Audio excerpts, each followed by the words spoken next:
Hello and welcome to this money tips video. And today's money tip is to keep more of your money.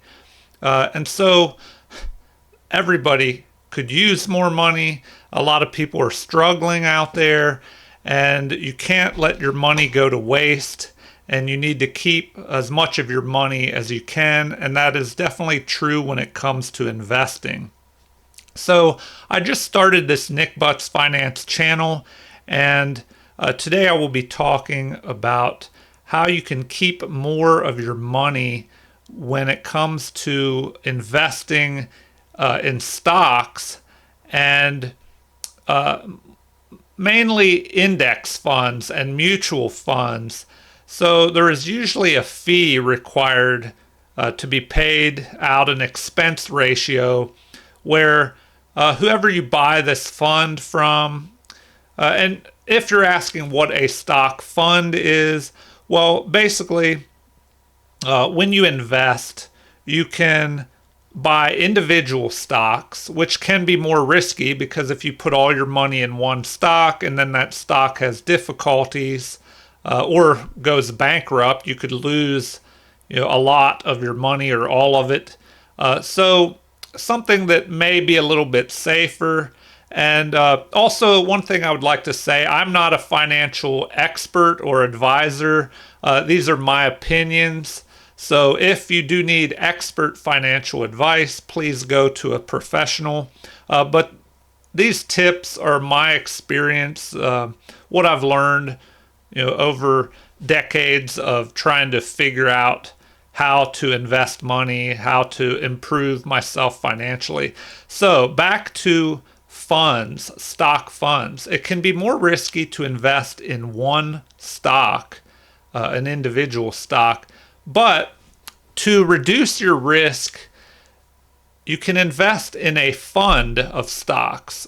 So that could be a random set of stocks, a little bit of all different types of stocks, or it could be something more specific where it's stocks that are in one sector. So energy stocks or tech stocks. But anyway, a fund is a group of stocks. And Warren Buffett, one of the most successful investors of all time, he had a recommendation that the average person who doesn't know much about investing or doesn't have the time to learn or is not interested in taking all that extra time to learn, that they should possibly invest in an S&P 500 index fund.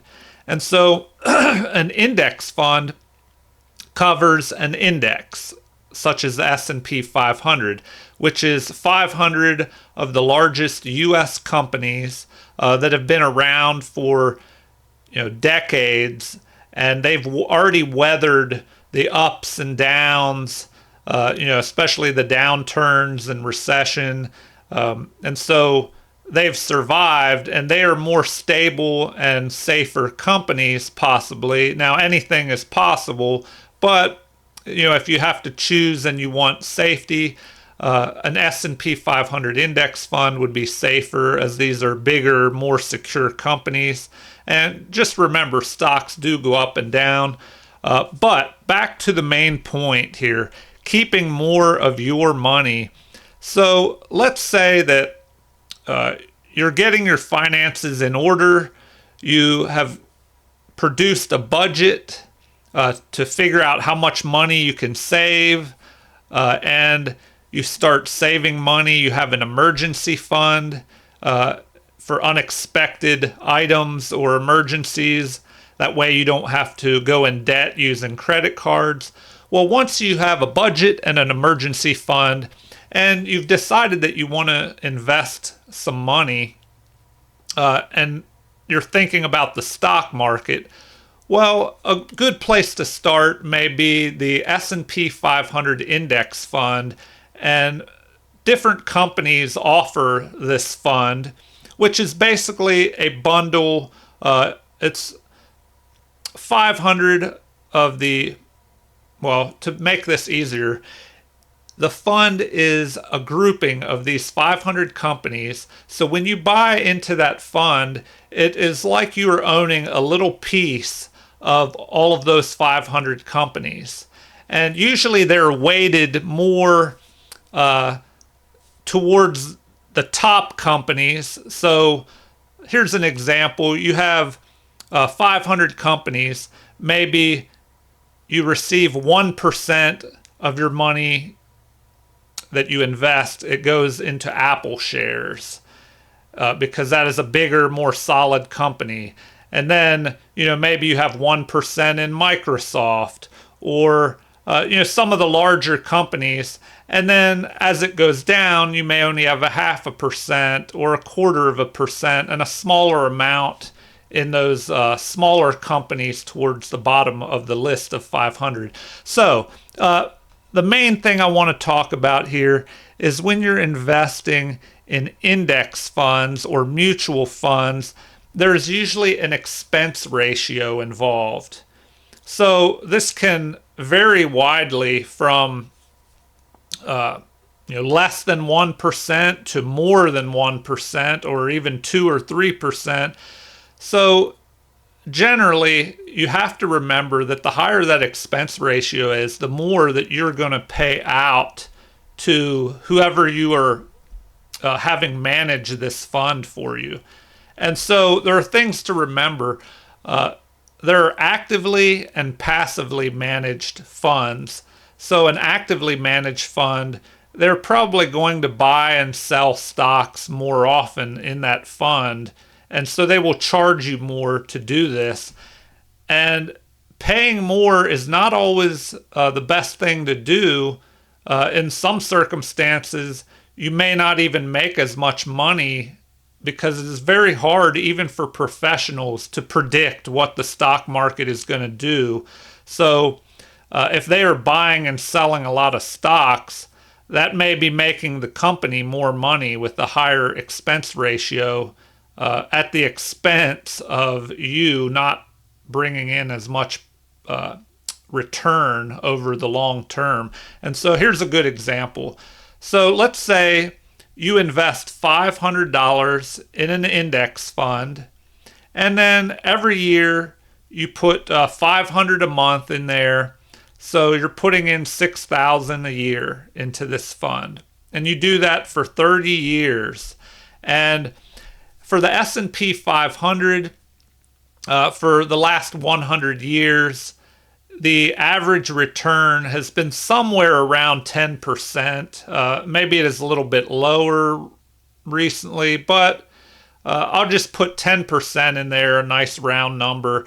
Now, stocks go up and down. So in some years, they will go down and have a negative return, but other years they will have a lot higher than 10% return. So this year so far, I think the S&P 500 is tracking higher than, maybe higher than 15% so far. So it goes up and down, but let's say you get an average rate of return of 10% every year. Now, if you use a company like Vanguard, which charges on average lower expense ratios for their index funds and mutual funds,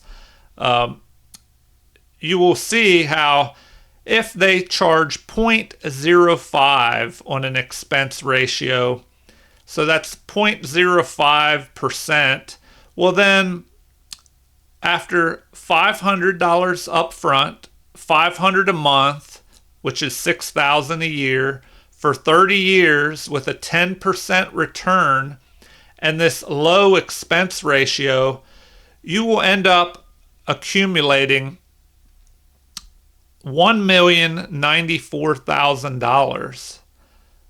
But there will be a expense ratio, a cost, which they have you pay every year, and it would accumulate to $10,831, which, when you're making over $1 million, that is not too much of a fee there, $10,000 over 30 years when they help you accumulate over $1 million.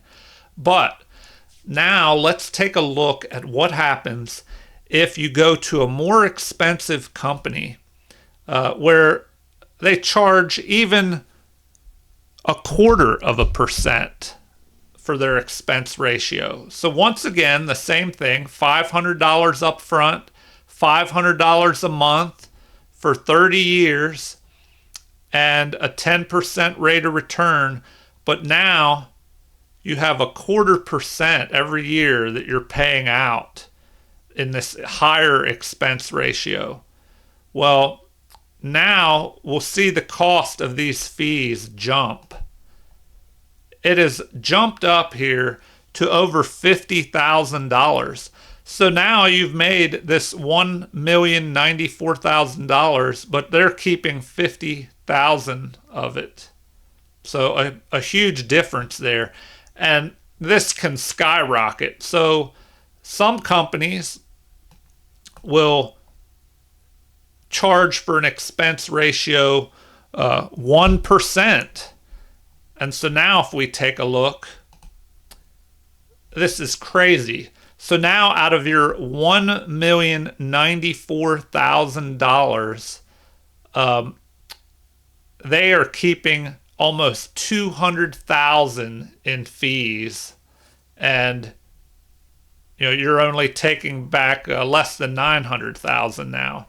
So this is a huge difference between that initial $10,000 with a 0.05% expense ratio compared to a 1% expense ratio.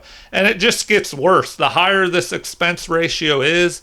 So some companies charge 2 or 3%. Now, maybe this doesn't happen as often because more companies are competing for customers, and so that may help drive the expense ratios down.